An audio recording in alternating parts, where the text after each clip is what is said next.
entrance, it's Jeremy, the younger brother, who's at a disadvantage.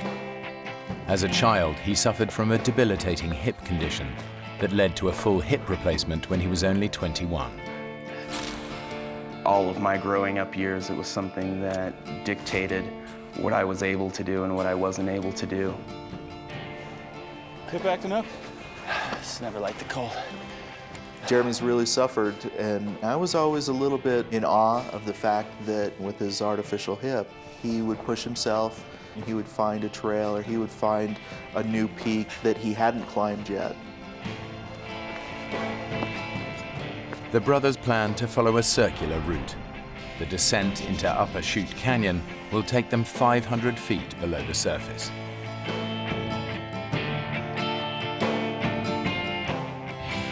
To get back out, they must look for the side canyon at Chute Junction. We were headed down ledges, and we were hopping from rock to rock and just kind of making our way. The trail notes say that the route should take about 8 hours. The brothers know they need to complete it well before dark. The dangerous terrain and possibility of flash floods make a slot canyon no place to spend a night. Are we waiting? What? Are we waiting or what? The water looks way too cold. There's a technique where you put your back against one side of the wall and your feet against the other side of the wall, and you kind of edge your way over the pools down below. As the canyon got a little bit more technical, it started taking us longer and longer to cover the ground that we needed to cover.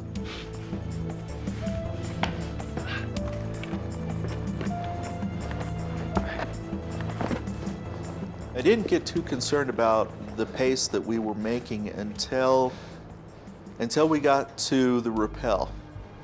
Is this it? That's it. The drop is too steep just to scramble down. They'll need to use ropes.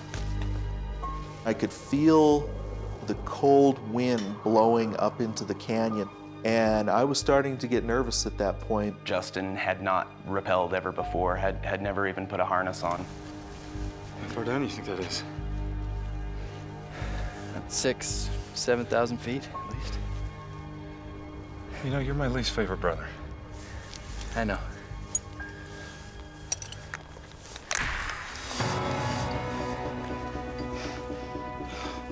It was a good drop. It wasn't something that you would survive if you fell from. See? There's nothing to worry about. I'm not worried. A little terrified, maybe.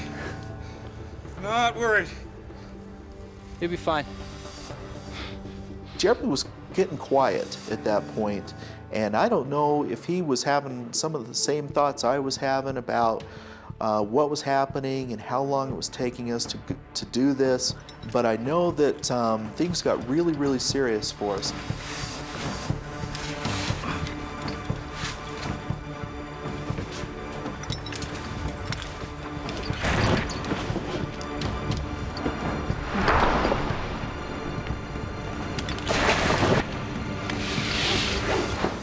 When my feet hit the bottom, it was like huge relief. I thought, hey, that really wasn't too bad.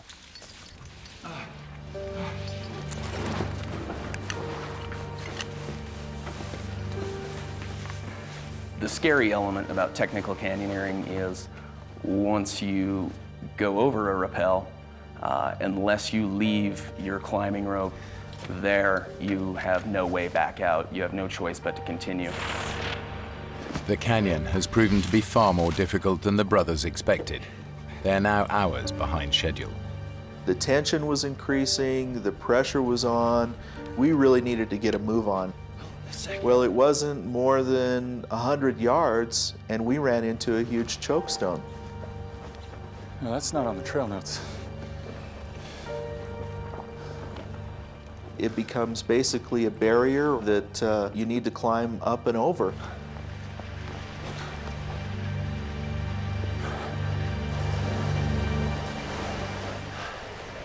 Got some water. The last thing we wanted to do was fall down into one of these pools and get wet.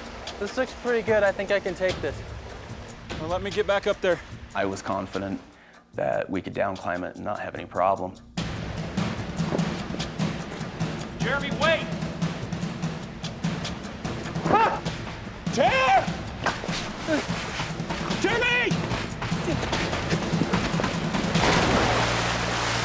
Jeremy! I remember when I heard that splash, and that was the last thing that I wanted to hear at that point. Jeremy! Jeremy! Jeremy!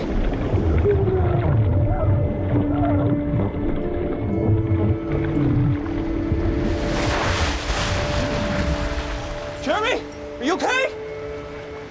Are you okay? I can't believe I just did that. Hold on, dear, I'm coming. Both hypothermia and frostbite were a major concern. It's the end of November and it's in Utah. I don't know exactly what the temperature was during the day, but it was well below freezing. Freezing. There's no way we're climbing out of here. Just double time the rest of the canyon. Get back to camp. Dusk is just 3 hours away and the temperature's dropping fast. Justin and Jeremy will have to move even quicker now if they're to have any chance of getting out of the canyon before dark. More fire. Hot cuts are really good right now. I think we were even in a bigger hurry after that happened. I know I definitely was. All right.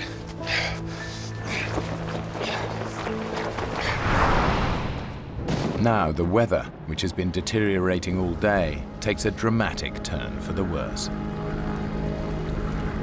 It probably wasn't 10, 15 minutes before there was maybe an inch of snow. It was very cold. And then we hit another big chokestone. I remember looking down over the back of it and looking at that pool and thinking, oh great, water again. You think this canyon has something against us, do you? Yeah, I think it might just. It was a very tricky down climb, even though it wasn't far. There were very few handholds and very few places to stand on the way down. And footing was a little slippery because of the snow. I'm slipping. I'm glad you were there. And I remember just holding on to his hand because that was the firmest thing that I had to hold on to. Okay. I remember feeling a shift in his movement and believing he was going to jump to the floor because it really wasn't that far. I let go.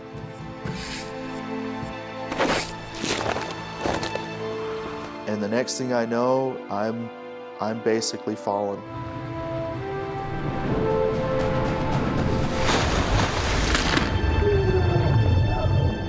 Justin! I knew without a doubt I had just broken my leg, and all I could do was scream.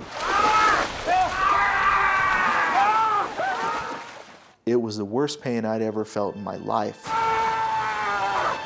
Just stop screaming, you gotta calm down! I had never quite heard someone scream in pain like that. It was a really helpless feeling to hear him scream like that in pain and not be able to do anything for him. Just take it easy, bro!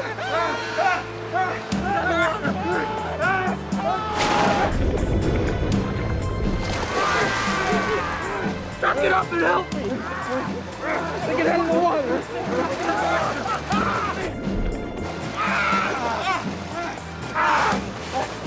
Come on!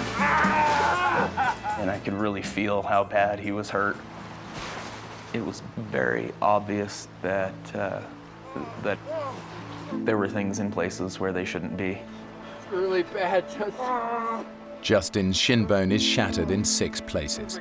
Internal bleeding is already restricting blood flow to other parts of his body. They don't know it, but this injury could kill him.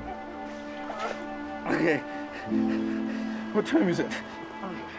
I remember thinking that my brother has an artificial hip. He can't carry me out. I can't walk out. I can't crawl out, and I'm stuck here. We're gonna get through this. You think? We're gonna make it. If I was going to get out of there, it was going to be up to Jeremy.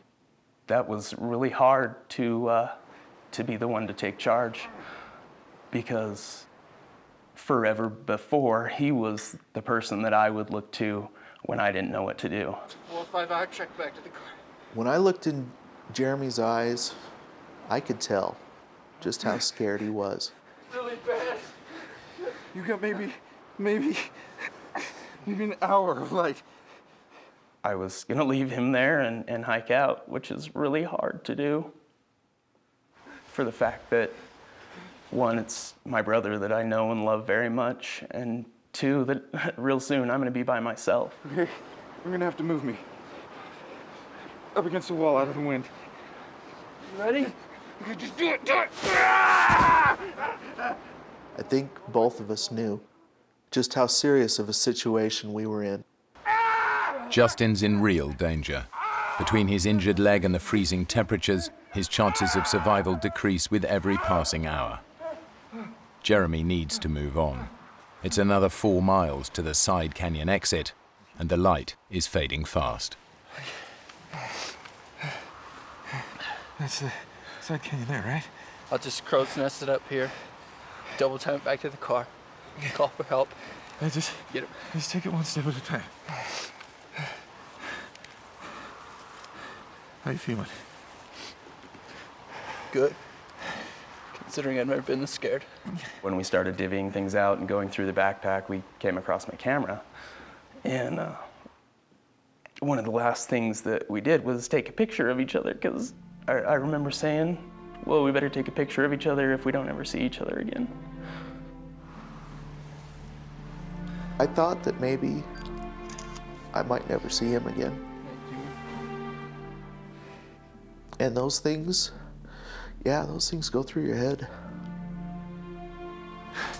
Remember what I was saying about you being my least favorite brother?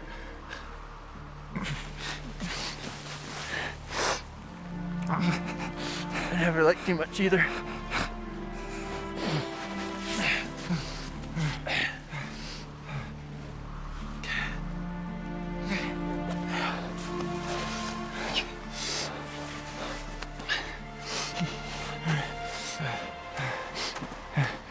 Hey, chair. Yeah.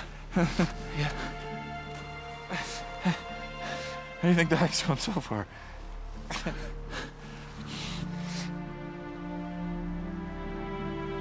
Be careful. Okay.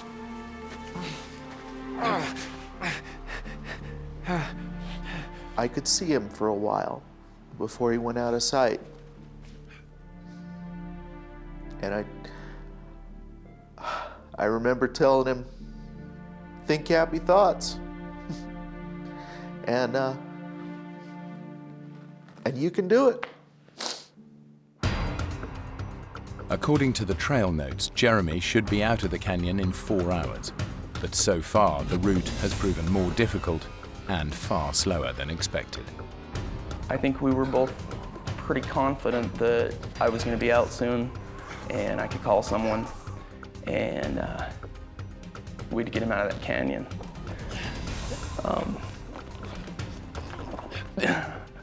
Had no idea what was really going to happen. But Jeremy can't find the side turning that will lead him back out of the canyon to the car. And he's running out of daylight. When it went from light to dark, it was so hard to conceive how far I'd gone, but I kept thinking that I had gone too far. And I ran into pools.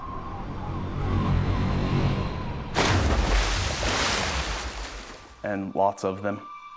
At that point, I didn't have a choice whether I was going to get wet or not. What I was looking for was the last canyon that would take me back to near where we started. And I had these trail notes in a pocket on the side of my leg, which was open. It was unzipped and didn't realize that. I looked down and watched water wash into that pocket and wash my trail notes out. It's so murky and so muddy, you can't see anything in it. But just probing through the water with my hands, trying to find it, I couldn't find it. So I continued on.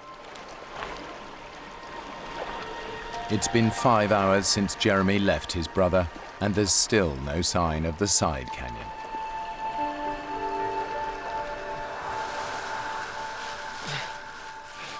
The sense of time was kind of messed up for me. But as I'm sitting there freezing to death and trying to stay alive, you can't help but think that we may have been a lot better off going golfing that weekend.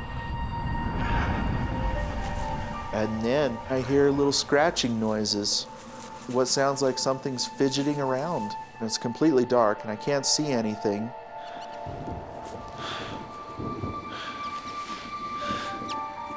Hey. What are you doing down here? As soon as I located this little guy, it was kind of great to have somebody there with me, even if it was a little mouse. A nut? A raisin? A freeze-dried banana? Get some of that in here. You look like a nut kind of guy to me. Oh, personally, I prefer the raisins. We kind of became pals there for a little while. And then he scurried off. I was almost sad to see him go.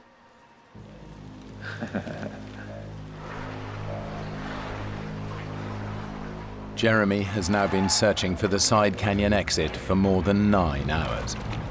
When you're in a pool of water that's that cold and you're having to put out that much energy, it's exhausting.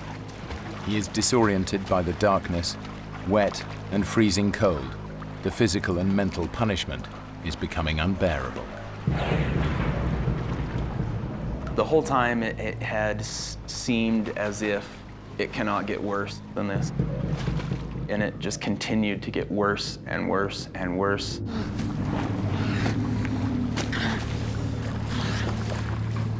It was so cold outside that I wasn't really wet, more like frozen. And I would have these clods of ice that would build up that I would have to break off in order to just continue moving.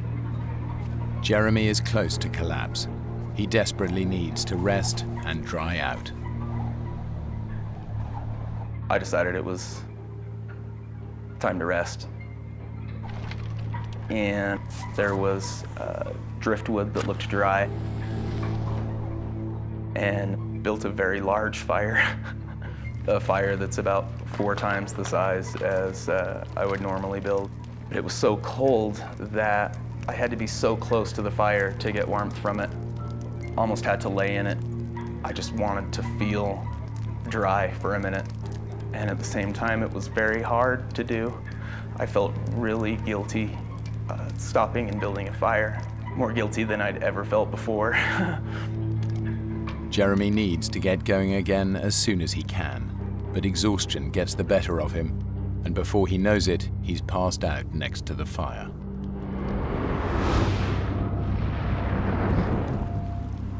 Deep in the canyon, Justin is beginning to realize just how badly his leg is hurt.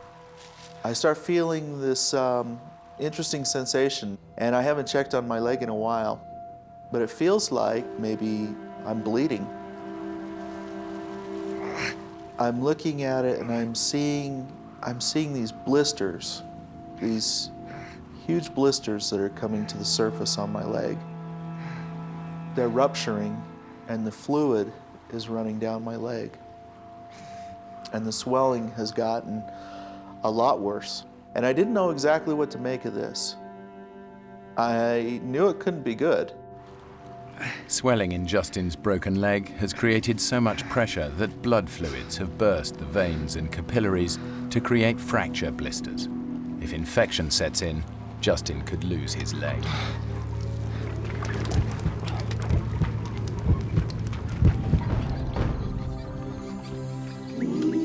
It's here on one of the river's most isolated stretches that 2 friends have planned a weekend fishing trip. Arthur Taylor and Alistister Gallatley have known each other for over 25 years. Our kids have grown up together with Alistister. Basically, Alistair's part of the family. He's a very good guy in a crisis and a very good friend. We've known each other a while, eh? We've spent a lot of time together. We go fishing a lot. Where do you want the fish, mate?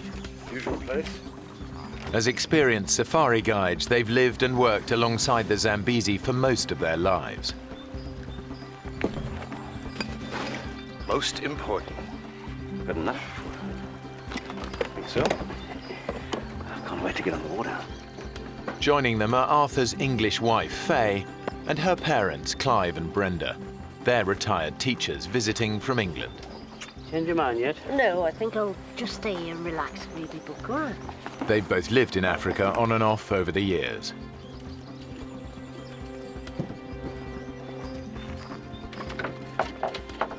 This is the last chance for all of them to go out on the river together. Tomorrow, Faye and Arthur have to pick up their 2 children from boarding school. But even though she spent a lot of time in the bush, Brenda isn't keen on the idea of going fishing. My mum was anxious because she doesn't really like going on the boat. And she would rather have just spent the day in camp. I'm not going to go if you don't go. If she doesn't come, the crocs will be safe. My mum is a pretty strong personality, and you certainly don't mess her around. You'll have to give me a hand in here. Because it was the last day of the holiday, she finally agreed to come with us. Okay, all aboard.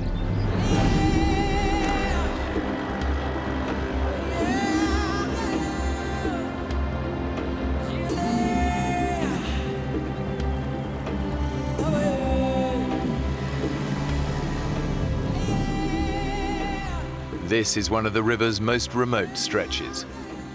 The Zambezi is just a fantastic river. It's amazing, and it is so diverse. The bird life is out of this world. You see animals, bushbuck, buffalo, elephant coming down, and in the water there's the hippos everywhere, and huge crocodiles. It's just an amazing river, really is.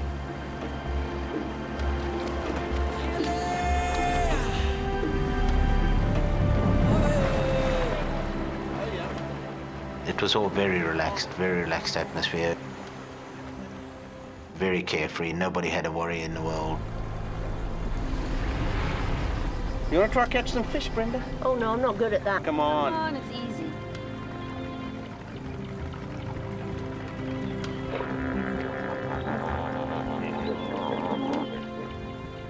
We passed so many schools of hippos, and they're all lazing around. They just look so peaceful and so placid. Most of them are in herds or groups, and then you get the few odd single males. As long as you give them a wide berth, the chances are you're not going to have any problem. Oh, I think I've got something here. Heavy. Whoa. Fishing had been pretty poor that morning, and when Mum caught a fish, it was like, yay, you know. I mean, she's really chuffed. Well done, Mum. I think that calls for a spot of celebratory lunch. But over there, nice bit of shade by those trees. Sounds good to me.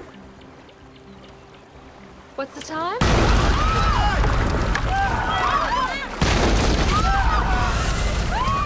There was no warning.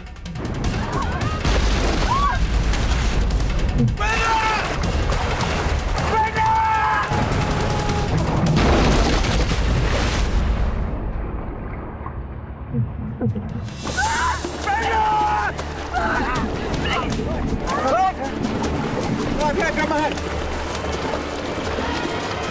It's coming!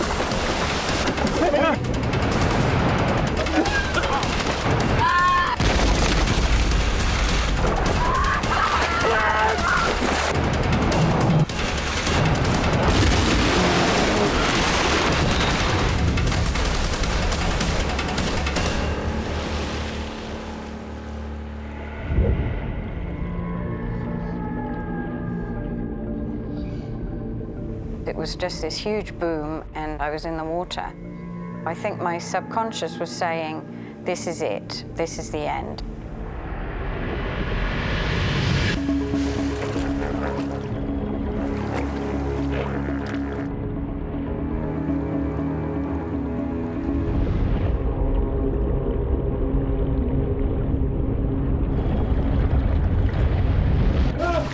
It was only when I actually was pulled back to the surface and gasping for air that suddenly then the reality of what had actually happened hit me.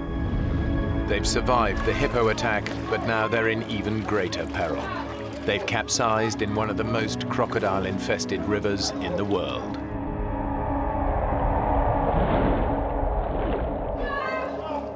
To think about, you know, my bare, dangly legs, it sent a chill through me, thinking that any moment now, one of us would be taken by a crocodile.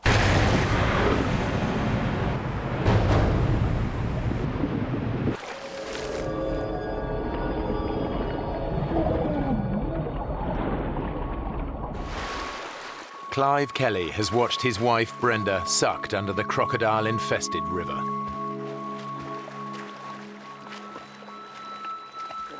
He has no idea if she is alive or dead. Brenda!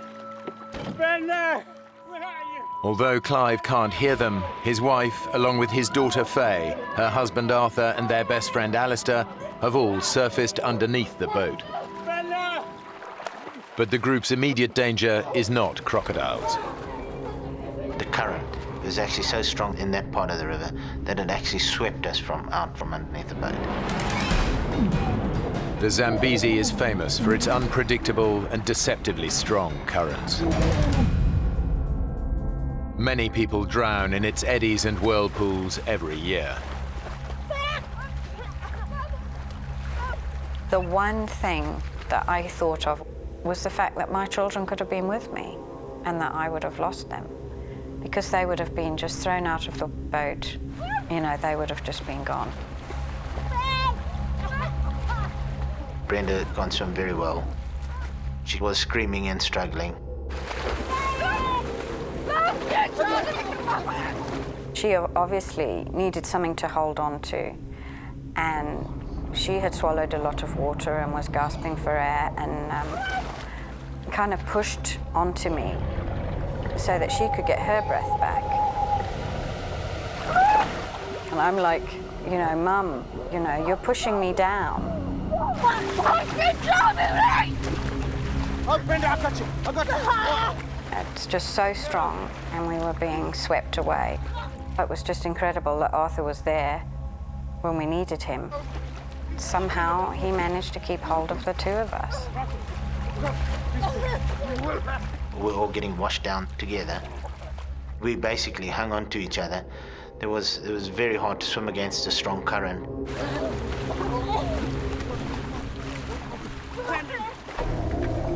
The boat has become snagged in the middle of the river. Just relax, Brenda, relax. Clive and Alistair are able to cling on to it while the current drags the others downstream. Clive and I, we couldn't do much. We sat on the front of the boat and we watched them. I had no idea where we were going. All I knew was that we were being swept away. The current was really, really strong and was just sweeping us down. We were trying to make our way to shallow waters. We knew it was our only hope of survival. Luckily, the current actually took us towards the middle of the river, which was slightly shallower. It's a sandbank. There was a submerged island.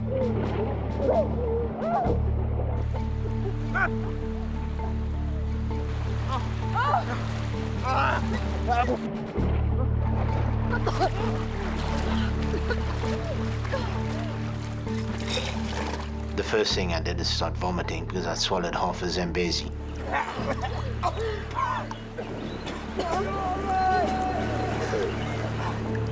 Alistair has seen his friends struggle against the current.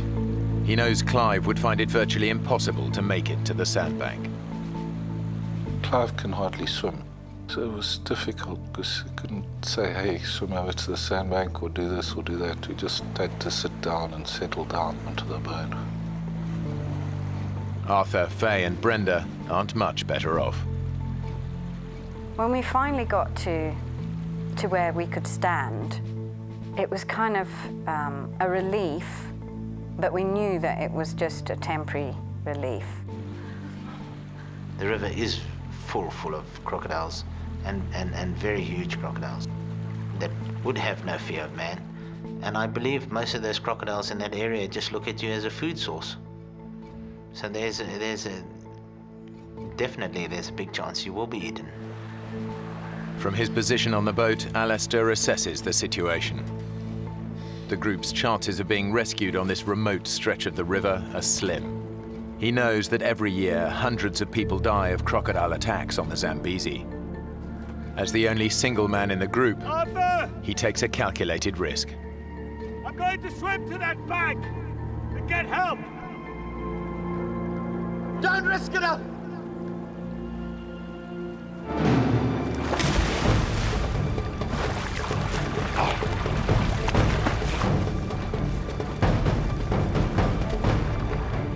He's crazy. It was quite fast water. I started swimming slowly, I was a bit scared that splashing around the crocs I'd attract crocodiles.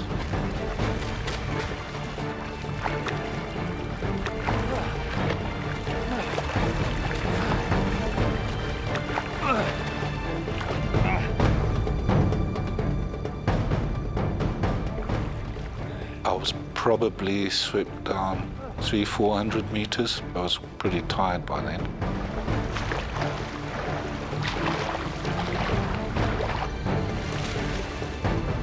I saw a little inlet up ahead, so I paddled into the inlet. Out of sight from the others, Alistister finally reaches the safety of the riverbank.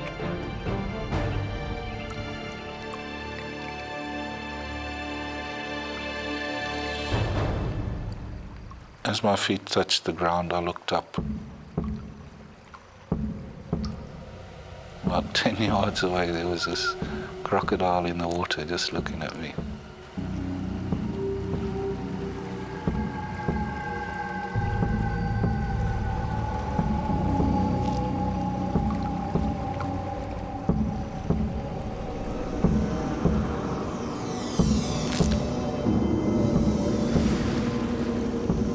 It was scary.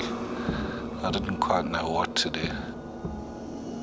I think I actually panicked. I decided the best thing to do is try go for the crocodile and maybe chase it.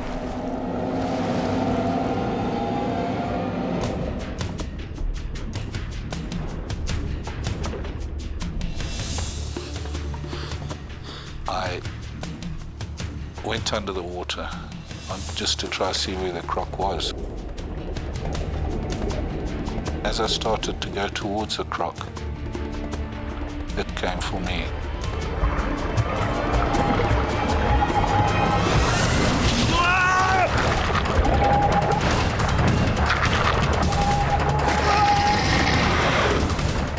It was going for my legs, and I pushed it away with my left hand. Its teeth cut my left hand up a bit, and it disappeared.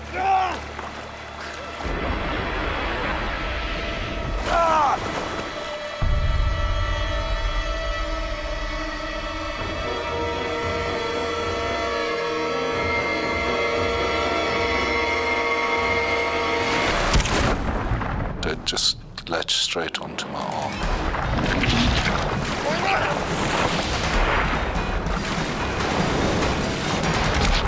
It was just trying to really tear my arm off. Alistister is trapped in a death roll, a spinning maneuver used by crocodiles to drown and dismember their prey. I was getting pretty weak. I thought it was over, I really did. I couldn't see any way of getting out of it. His right arm trapped in the crocodile's jaws, Alistister thinks of one last thing that might save him. I took my left arm and tried to get it inside the crocodile's jaw. They've got a flap in the back of the throat which keeps the water out when they're underwater. I tried to reach that. The second I did that, once I got my other fingers inside the mouth, it let go.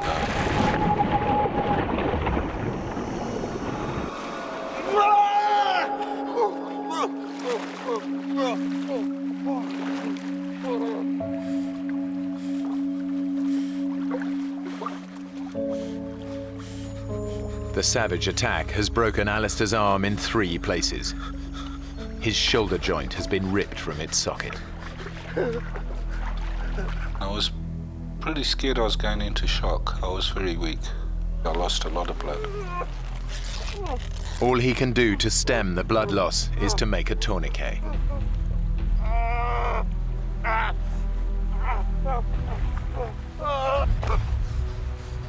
Arthur, Faye and Brenda lost sight of Alister soon after he was swept downriver.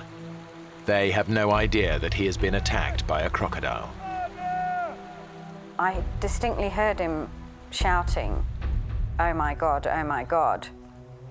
And we just thought he was exhausted and was just kind of relieved that he'd got to the other side.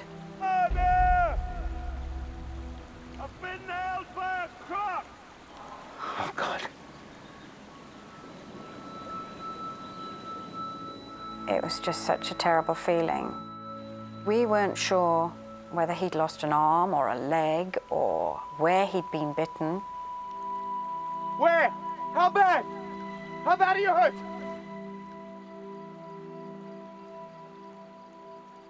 We weren't sure if he was going to make it through even the next hour, let alone the next day. Alister! Alister!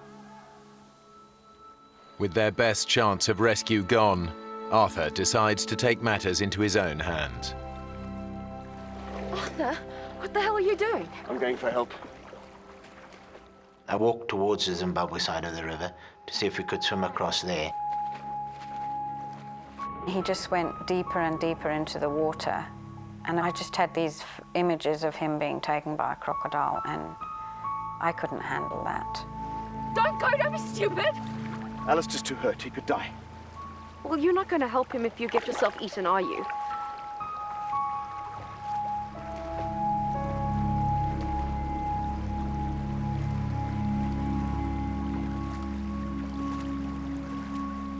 On the bank, there were several crocodiles laying there, so I wasn't about to jump in over there. And so I decided to return. He realized that it was impossible. Every 10, 20 meters, there's a crocodile lying on the bank of the river. It's just hopeless. The whole situation was just hopeless.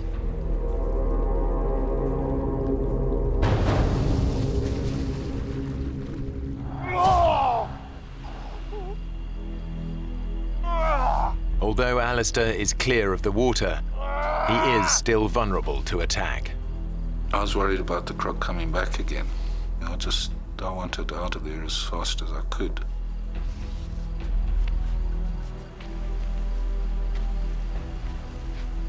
The sun was pretty hot, and there was one tree in this pile of rocks that I went and I sat under to try and sort my arm out.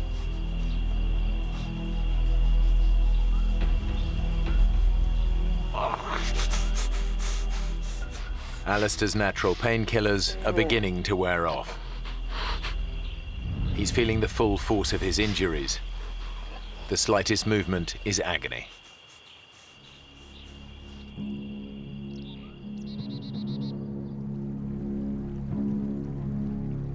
Clive is still stranded in the middle of the river. And now the boat is beginning to sink.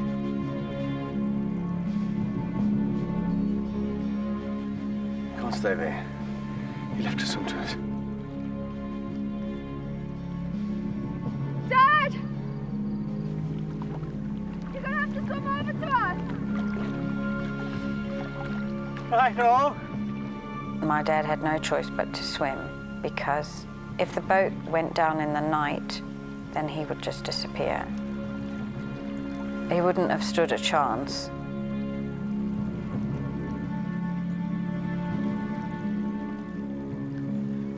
Linda!